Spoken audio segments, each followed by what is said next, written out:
Mainit ang araw sa labas ng St. Martin General Hospital. Sa lilim ng isang puno ng akasya, tahimik na naghihiwa ng buko si Elvin, isang masipag na vendor na kilala sa lugar. Araw-araw siyang nandoon, pitpit ang kanyang kariton, maliit na yellow chest at walang palyang ngiti. Mula alas 7 ng umaga hanggang hapon, masigasig siyang nagbebenta sa mga dumaraang pasyente, bisita at mga staff ng ospital. Hindi man marangya ang hanap buhay, marangal at malinis ang kanyang pagkatao. Sa dami ng taong dumaraan sa ospital, isang babae ang lagi niyang inaabangan, si Doktora Leia Angeles. Bihis na bihis sa kanyang puting coat, laging nakaayos at may matalas na tindig. Hindi lang siya maganda, kundi kilala ring mahusay sa kanyang larangan. Bagamat abala ito palagi, hindi maiwasan ni Elvin na mapatitig. Sa puso niya, tila ito na ang babaeng matagal na niyang hinahanap.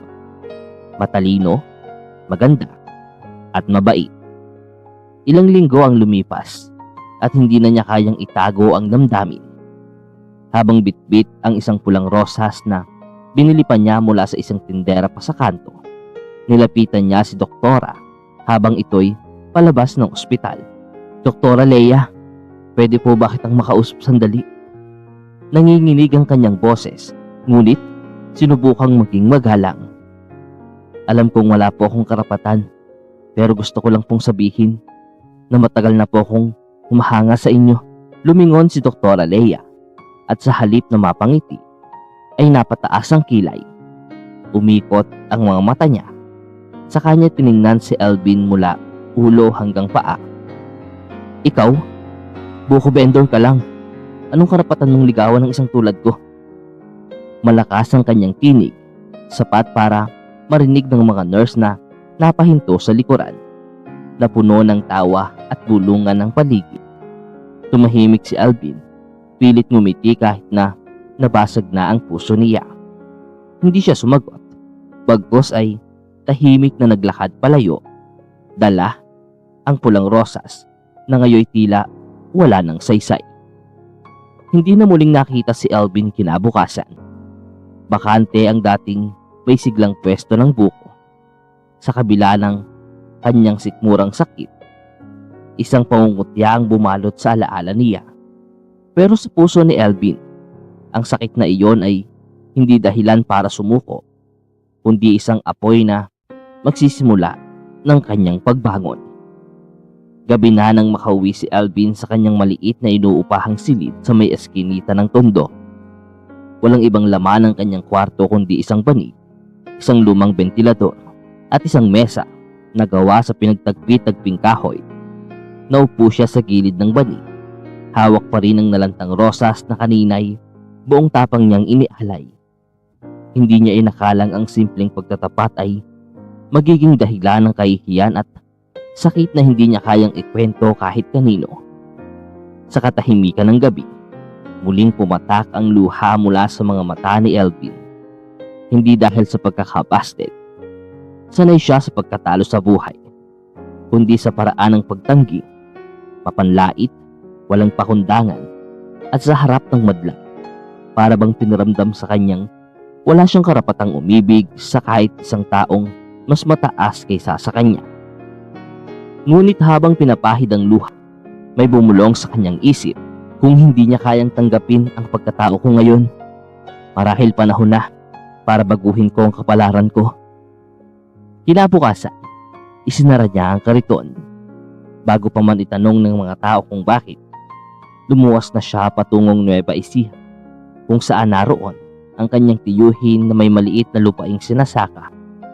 Tinanggap siya nito ng buong puso at binigyan ng trabaho bilang tagapangalaga ng gulayan. Doon nagsimula ang tahimik ngunit makabuluhang pagbabago sa kanyang buhay. Malayo sa lungsod, malayo sa alaala ng pangbabastos, pero malapit sa pangarap na bumangon. Habang nagpapahinga sa gabi, nagsimulang magbasa si Elvin ng mga librong iniwan ng kanyang pinsang dating IT student. Naengganyo siya sa mundo ng teknolohiya, e-commerce at online business. Dahan-dahan siyang natutong gumamit ng laptop na iniregalo ng kanyang tiyuhin at nagbukas ng maliit na online page para magbenta ng prutas at gulay mula sa kanilang taniman. Simpleng hakbang, pero may malinaw na direksyon. Hindi na siya ang dating Elvin na naghintay ng awa.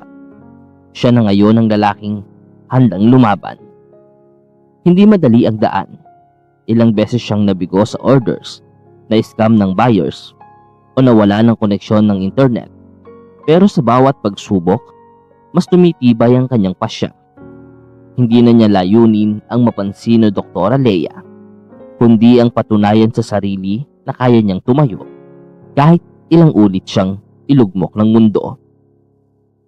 Lumipas ang 6 na buwan at unti-unting nakilala sa online ang munting negosyo ni Elvin na pinangalanan niyang Buko Vida.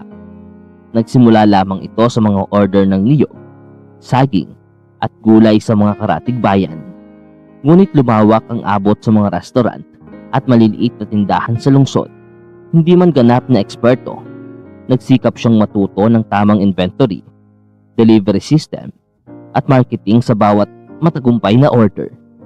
Nadarama niya ang kaunting tagumpay, tahimik ngunit totoo. Isang araw, nakilala niya sa isang online webinar si Mr. Greg Alvarez, isang investor na advocate ng mga startup na may sustainable na local impact. Napansin nito ang sistema ni Elvin at sinabing bukas siyang tumulong kung mapapakita ni Elvin ang tamang business model. Sa loob ng 3 buwan, nagsumikap si Elvin gumawa ng proposal, inaral ng logistics, at bumuo ng core team na binubuo ng mga kabataang mula rin sa probinsya. Hindi nagtagal, tinanggap ang proposal ni Elvin sa tulong ng puhunan mula kay Mr. Alvarez.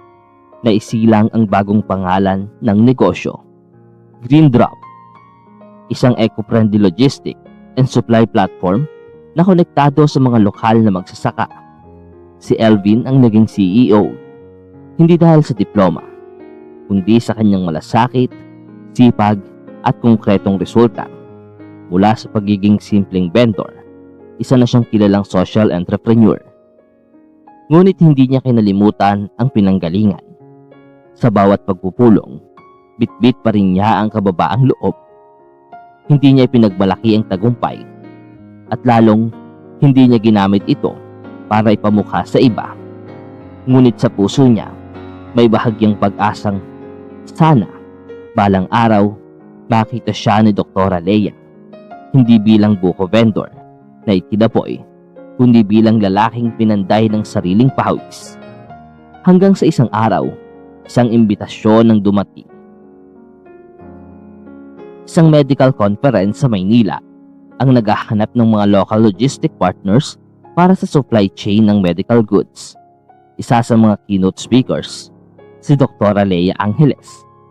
Hindi sinasadya, ngunit tila ang tadhana ay muling gumuhit ng pagkakataon. Muling tumapak sa Maynila si Elvin, makalipas ang mahigit 4 na taon. Hindi na siya ang dating binatang may suot na luma at amoy paaraw na polo. Ngayon, maayos ang kanyang bihis, dark slacks, long sleeves, at eleganteng relo na regalo ng isang business partner. Pero higit sa lahat, dala niya ang bagong pagkatao. May kumpiyansa, may direksyon, at may tahimik na dignidad. Sa loob-loob niya, hindi siya bumalik para magyabang, kundi upang tuparin ang isang adhikaing mas malaki pa sa personal na sugat. Ang medical conference ay ginanap sa isang hotel na dati dinadaanan lang niya noon habang naglalako ng buko. Sa likod ng stage, makikita ang logo ng Green Drop, opisyal na logistics partner ng event. Habang iniikot niya ang venue kasama ang operations team, naramdaman niyang may mga matang nakatingin sa kanya.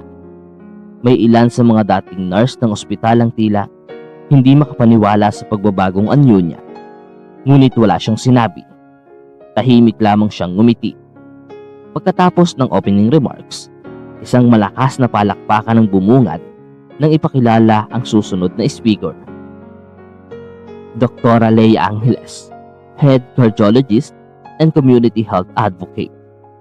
Tumayo si Alvin sa isang gilid ng hall at sa unang pagkakataon matapos ang 4 na taon, muling nasilayan ang babaeng minsang dahilan ng kanyang luhang naging apoy.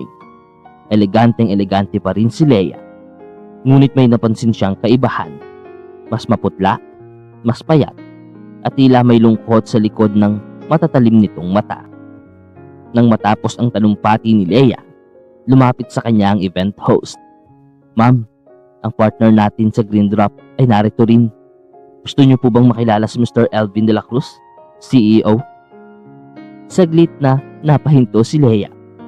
Para bang may kilalang tunog ang pangalan, ngunit hindi niya agad makonekta. Nang humarap sa kanya si Elvin at mag-abot ng kamay, doon siya tuluyang napatda. Bumukas ang bibig niya, ngunit walang lumabas na salita. "Nice to meet you again, Doktora." Mahinang bati ni Elvin, may ngiting mahirap basahin. Sa sandaling iyon, tila bumalik ang lahat ng alaala kay Leia. Ang buko vendor, ang rosas, at ang mga salitang hindi na niya mababawi. Pagkatapos ng conference, matagal pang nakatayo si Doktora Leia sa likod ng stage. Hawak ang papel ng kanyang speech na ngayon ay gusot na sa higit na pagkakapisil. Patuloy na umaalingaw-ngaw sa tenga niya ang mga salitang, "Nice to meet you again, Doktora." Hindi siya makapaniwalang ang taong minsan niyang ipinahiya ay siya na ang CEO ngayon ng isa sa pinagkakatiwalaang logistic provider sa bansa. Parang suntok sa sikmura ang katotohanan iyon, at hindi niya matanggap na wala siyang alam sa naging kwento nito. Pagbalik niya sa kondo ay tumambad ang katahimikan. Dati, puno ng tawanan at halakhakan ang bahay na iyon tuwing kasama niya ang nobyo niyang si Dr. Marquez. Ngunit, ngayon ay bakanting espasyo na lang ito ng mga alaala. Iniwan siya ni Marquez 1 taon na ang nakalipas matapos mawalan siya ng tiwala sa sarili at mawala ng direksyon ng kanyang buhay. Ang mga investment na sinubukan niyang pasukin bilang sideline, isang health spa at isang cosmetic clinic, ay parehong nalugi. Sa ospital, unti-unti na rin siyang nawala ng respeto mula sa mga kasamahan. Noong araw na iyon, tumingin siya sa salamin at halos hindi niya makilala ang sarili. Hindi na siya ang doktora na may kinang sa mata at kumpiyansa sa bawat hakbang. Sa halip, isa na siyang babaeng pagod, emosyonal, at tila nawala ng saysay ang mga tagumpay. Napaisip siya, paano kung hindi niya pinagsarahan ng puso noon ang tulad ni Elvin? Paano kung mas pinairal niya ang kababaang loob kaysa sa pride? Ang tanong ay tila martilyo sa kanyang konsensya. Hindi niya alam kung paano siya titingin sa mata ng taong minsan niyang hinamak. At sa kabila ng tagumpay ni Elvin, ang mas matindi pang sakit ay hindi dahil sa magtagumpay ito, kundi dahil sa mata nito, nakita niya ang isang lalaking mas totoo, mas buo, at mas mabuting tao kaysa sa sarili niya ngayon. Nakatulala si Leia habang hawak ang lumang cellphone. Sa isang iglap, binuksan niya ang search bar at tinatype ang pangalan ni Elvin. Kasunod nito ang sunod-sunod na balita, articles at panayam. Habang binabasa ang mga kwento ng tagumpay nito, hindi niya mapigilan ng luhang muling bumalong sa kanyang mga mata. Sa kauna-unahang pagkakataon, tinanggap niya sa puso na baka hindi lang siya ang nawalan, baka siya rin ang tunay na talunan. Lumipas ang ilang linggo matapos ang medical conference, ngunit hindi pa rin matahimik si Doktora Leia. Tuwing isinasara niya ang mata, si Elvin ang naaalala niya. Hindi na lang ang buko vendor, kundi ang mahinahong CEO na may panatag ng ngiti at mga matang tila nagsasabing, "Kaya ko, kahit iniwan mo ko." Sa kabila ng kanyang pride, may bahagi sa puso niyang gustong itama ang pagkakamali. Hindi niya maipaliwanag kung bakit, pero parang kailangan niyang humingi ng tawad kahit pa huli na ang lahat. Isang hapon, habang naglalakad sa lobby ng isang bagong bukas na health center, napahinto siya sa isang bulletin board. "Green Drop, Health Outreach Caravan. Partner, Dr. Lea Angeles. Ang nakasulat, nanlaki ang mata niya. Hindi siya inabisuhan na ang bagong outreach program ay kasama pala sa logistic team ni Alvin. Parang may malamig na tubig na ibinuhos sa kanyang batok. Hindi niya alam kung matutuwa siya o mas lalo siyang mabaon sa hiya. Dumating ang araw ng outreach mission. Sa barangay covered court, maraming pasyente ang pumila. Bit-bit ang kanilang reseta at pag-asang mabigyan ng libreng gamot at konsultasyon. Abala si Lea sa pagtanggap ng mga pasyente, pero hindi maiwasang mapalingon-lingon. Hanggang sa dumating si Alvin, suot ang simpleng polo at ID lanyard ng Green Drop. Tahimik lang itong nag-aasikaso sa logistic team. Hindi siya pinansin. Sa ilang pagkakataong nagkakasalubong ang kanilang mga mata, si Lea ang unang yumuyuko. Hindi na itong kumpiyansang doktora na sanay lumaban ng tingin. Sa bawat ngiti ni Alvin sa ibang tao, tila tinutusok ang puso niya. Hindi niya alam kung mas masakit ba ang panlalamig nito o ang katotohanang tila hindi na siya nito iniisip. Natapos ang araw na halos hindi sila nag-usap. Ngunit habang papauwi si Lea, bit-bit ang pagod at bigat ng loob.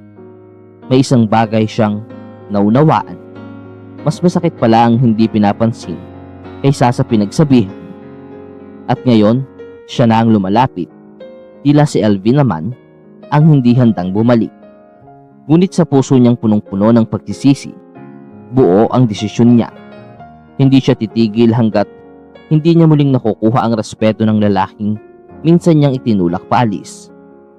Lumipas ang ilang araw mula nang magkasama sila sa outreach mission.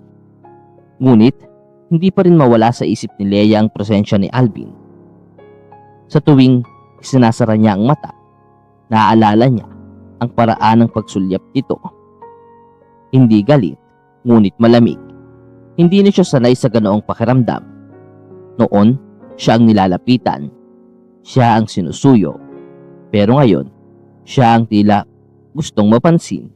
At sa bawat sandaling hindi siya pinapansin ni Alvin, lalong lumalalim ang kirot sa kanyang dibdib. Sinubukan niyang magpadala ng mensahe kay Alvin sa pamamagitan ng email. Formal, diretso, at may pasasalamat sa matagumpay na event. Ngunit walang tugon. Sinundan niya ito ng isang maikling chat sa social media. Hi Alvin, salamat muli sa support ng Green Drop. Sana makapagkape tayo minsan. Ilang oras, ilang araw ang lumipas. Nabasa ang mensahe, pero hindi sinagot. Doon na siya tuluyang nabalisa. Hindi dahil sa pride, kundi dahil ngayon lang siya nakaramdam ng tunay na pagtanggi. Sa kalagitnaan ng kanyang pag-iisa, muling bumalik ang alaala ng araw na pinahiya niya si Alvin sa harap ng mga nurse at staff. Inakala niyang wala na iyon sa kanya. Pero ngayon, siya na ang tila kinakaligtaan. Doon niya lubos na naintindihan ang sakit. Parang unti-unting binabalikan ng tadhana ang kanyang mga salita. At ibinalik ito sa kanya bilang paniningil. Hindi niya inakala na isang buko vendor noon ang magpapaikot sa damdamin niya ngayon. Habang sinusubukang maging abala sa trabaho, ramdam pa rin ni Lea ang bigat sa dibdib. Sa mga pasyente, pinipilit niyang ngumiti. Sa mga kaibigan, nagpapanggap siyang masaya. Ngunit sa bawat katahimikan, bumabalik ang tanong na hindi niya kayang sagutin. Paano kung hindi na niya ako mapatawad? Mas mahirap pa itong dalhin kaysa sa alinmang pagkatalo sa karir o relasyon. Isang gabi, habang naglalakad pa uwi mula sa klinik, bigla siyang napahinto sa harap ng isang maliit na coffee shop. Sa loob, nakita niya si Alvin, nakaupo, nakangiti, habang kausap ang ilang kabataang empleyado ng Green Drop. Sa kabila ng salamin, nagtagpo muli ang kanilang mga mata. Ngunit tulad ng dati, isang maliit na tango lang ang ibinigay nito. Saka muling bumaling sa iba. Hindi na nakatiis si Lea. Isang umaga, matapos ang mahabang gabi ng pag-iisip, nagtungo siya sa main office ng Green Drop. Wala siyang dalang appointment. Wala rin kasamang pride. Ang tanging dala niya ay tapang. Ang tapang na harapin ang isang taong minsan niyang itinulak palayo. Pagpasok sa building, hindi niya maipaliwanag ang kabog ng kanyang dibdib. Hindi dahil sa kaba ng rejection, kundi dahil alam niyang karapat-dapat lang siya sa anumang tanggapin niya mula rito, kahit ito'y katahimikan. Maya-maya, inalalayan siya ng receptionist patungo sa opisina ni Alvin. Tahimik lang si Leia habang hinihintay itong lumabas mula sa meeting room. Nang bumukas ang pinto, isang tahimik na saglit ang lumipas. Nagtagpo ang kanilang mga mata at hindi na niya kayang umiwas. "Pwede ka bang makausap, Alvin?" Mahinang tanong ni Leia. Tumangulang ito at itinuro ang maliit na conference room sa gilid. Sa wakas, ito na ang sandaling matagal niyang kinatatakutan at inaasam. Umupo si Leia, inilapag ang kanyang bag, at tiningnan ng diretso si Alvin. "Gusto ko lang humingi ng tawad." Panimula niya, halos boses ay nanginginig. "Alam kong hindi mo ito kailangang pakinggan, pero matagal ko na itong dinadala. Mali ako, maling-mali ako." Natahimik ang silid. Walang sagot mula kay Alvin, pero hindi siya tumigil. "Hindi ko dapat sinabi sa iyo yun noon. Hindi ko dapat ipinahiya ka. Lalo na't hindi ko alam ang laman ng puso mo." Tumango si Alvin, saka tumingin sa bintana. "Leia, hindi kita kinamuhian. Nasaktan lang talaga ako noon. Pero sa totoo lang, kung hindi mo ako'y tinulak, baka hindi ako narito ngayon." Tahimik, mabigat, pero hindi galit ang tono ni Alvin. Bagkus, may halong pasasalamat at pangunawa. Hindi inaasahan ni Leia ang ganong sagot. "Kaya mo pala akong patawarin?" tanong niya. "Matagal na," sagot ni Alvin. "Pero ngayon lang kita muling nakita bilang totoong tao, hindi bilang doktora." Napayak si Leia, hindi dahil sa awa sa sarili, kundi sa paggaan ng kalooban matapos ang mahabang panahong binigatan ng pride. Sa wakas, nailabas niya ang matagal ng pasanin, at sa kabila ng lahat, sa gitna ng katahimikan, naroon si Alvin, hindi bilang lalaking may galit, kundi bilang lalaking natutong magpatawad. Isang bagong yugto ang tila nagbubukas, ngunit hindi pa malinaw kung saan ito patutungo. Mula nang magkausap sila ni Alvin, tila ba may nabunot na tinik sa puso ni Leia. Hindi man bumalik agad ang dati nilang samahan, naramdaman niyang may pintuan ng unti-unting bumubukas. Mas magaan ang bawat araw, mas malinaw ang paghinga. Sa unang pagkakataon, matapos ang 4 na taon, tumingin siya sa salamin at nakita ang isang babaeng hindi perpekto, pero marunong nang umamin sa pagkukulang. Nagkita silang muli sa isang conference tungkol sa nutrition at healthcare access sa mga rural areas. Hindi na siya ang nag-imbita, kundi si Alvin mismo. "Doktora, baka gusto mong magbigay ng lecture tungkol sa epekto ng food insecurity sa kalusugan." Anito, bit-bit ang magaan ng ngiti. Hindi na siya tinawag sa kanyang first name, pero ngayon, ang respeto ay halatang may halong paghanga. Ngumiti pabalik si Leia. "Oo naman, salamat sa tiwala." Habang nagtutulungan sila sa proyekto, unti-unting bumabalik ang kulitan, ang mga kwentuhan sa lunch break, at ang simpleng mga tinginan na puno ng pag-unawa. Hindi na sila nagmamadali. Hindi rin sila naghahanap ng eksaktong label. Sapat na ang presensya. Sapat na ang katahimikan na hindi awkward. Sa bawat pag-uusap, naroon ang katahimikan ng dalawang pusong parehong sugatan noon, pero ngayon marunong nang makinig sa tibok ng isa't isa. Isang gabi, matapos ang isang matagumpay na community outreach, inimbitahan ni Alvin si Leia sa isang tahimik na karinderya. "Dito ako madalas kumain noon. Naaalala mo pa ba to?" tanong niya habang nagbubuhos ng sabaw sa bulalo. Tumango si Leia, napangiti. "Naalala ko, dito rin kita tinanggihan dati." Humigop siya ng sabaw, saka nagbiro. masarap pa rin pala. Kahit puro alaala. Pareho silang natawa. Hindi masakit, kundi puno ng pag-asa. Habang naglalakad sila pauwi sa ilalim ng buwan, walang direktang pangakong binitawan. Ngunit sa paraan ng paglalakad nila, magkatabi, dahan-dahan, magaan, alam nilang may bagong simula na silang pinapanday. Hindi man tiyak kung saan hahantong, sigurado silang handa na silang harapin ito, kasama ang isa't isa. Lumipas ang mga buwan at mas lalong naging malapit sina Leia at Elvin. Mula sa pagkakabali ng nakaraan, unti-unti nilang binuo ang bagong kasaysayan. Wala nang galit, wala nang hinanakit, tanging respeto, tiwala at dahan-dahang pagmamahal. Hindi man nila sinabi agad, ngunit bawat sulyap at galaw ay may sinserong damdamin. Ang dati nilang agwat ng propesyon, estado at nakaraan ay wala nang saysay ngayon. Isang gabi, habang nasa ilalim sila ng mga ilaw ng kampanya ng isa sa mga barangay outreach program, humawak si Elvin sa kamay ni Leia. Kung noon ay hindi pa tamang panahon, siguro ngayon ay oras na. Aniya, tahimik si Leia. Pero nang makita niya ang mga mata nitong puno ng sinseridad, dahan-dahan siyang tumango. Oo, Elvin. Ngayon na handa na ako.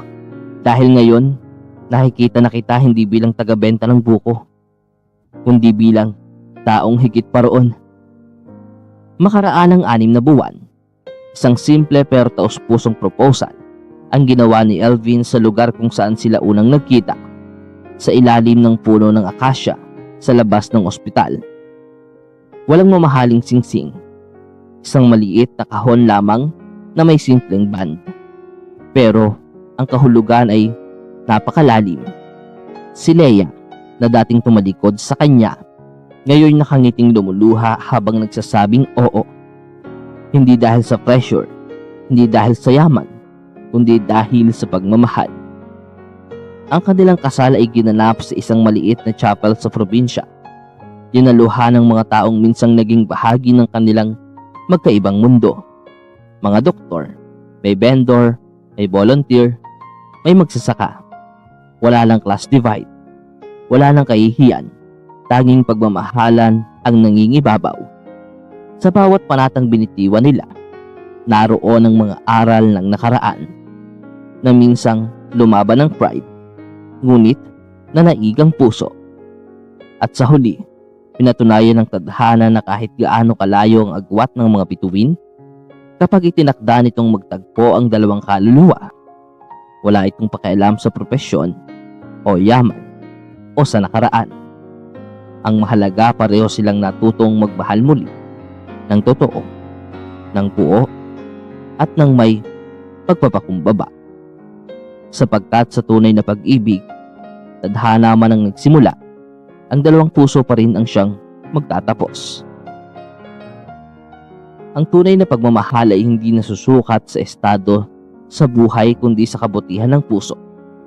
Matutong huwag husgahan ng isang tao batay sa kanyang panlabas na anyo, sapagkat maaaring siya ang taong itinadhana para sa iyo.